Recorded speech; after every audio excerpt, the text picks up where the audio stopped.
ప్రభుత్వం తెలుగు భాషను అంతం చేయాలని చూస్తుందని బీజేపీ ఉన్నంత కాలం అది జరగనివ్వబోదని అన్నారు అమిత్ షా. తెలుగు ఎక్కడ తగ్గిందంటూ కౌంటర్ ఇచ్చారు సజ్జల. ప్రభుత్వ స్కూళ్లలో ఇంగ్లీష్ వద్దని పెత్తందార్లే అంటున్నారని అన్నారు.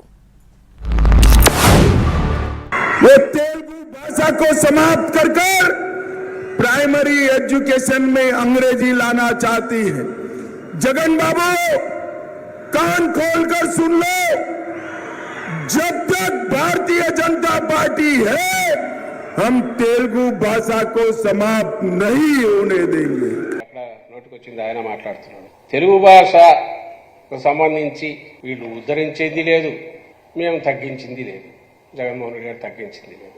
ఇంకా దాన్ని ఒక లాంగ్వేజ్గా నిలబెట్టడానికి ఎవరైనా ట్రై చేస్తామంటే మా గవర్నమెంటే ట్రై చేస్తాం. మళ్ళీ ప్రశ్నిస్తున్నాం. వీళ్ళల్లో ఎవరైనా సరే ఈరోజు వచ్చిన అమిత్ షా గారు కానీ ఇంకోరు కానీ వీళ్ళ మనవాళ్లను పిల్లలను ఎక్కడ చదివిస్తున్నారు? ఈరోజు జగన్మోహన్ రెడ్డి గారు తీసుకున్న రెవల్యూషనరీ స్టెప్ వల్ల ఈ 3-4 ఏళ్లలోనే ఓరియంటేషన్ మారింది. తెలుగు తగ్గిందా? ఎక్కడన్నా తెలుగు లాంగ్వేజ్ ప్రభావం తగ్గిందా? లేక ఇళ్లలో తెలుగు మాట్లాడుకోవడం తగ్గిందా? మన మాతృభాష తల్లి భాష ఎక్కడికి పోతుంది? ఇళ్లలో అదిగాక ఏం మాట్లాడతారు?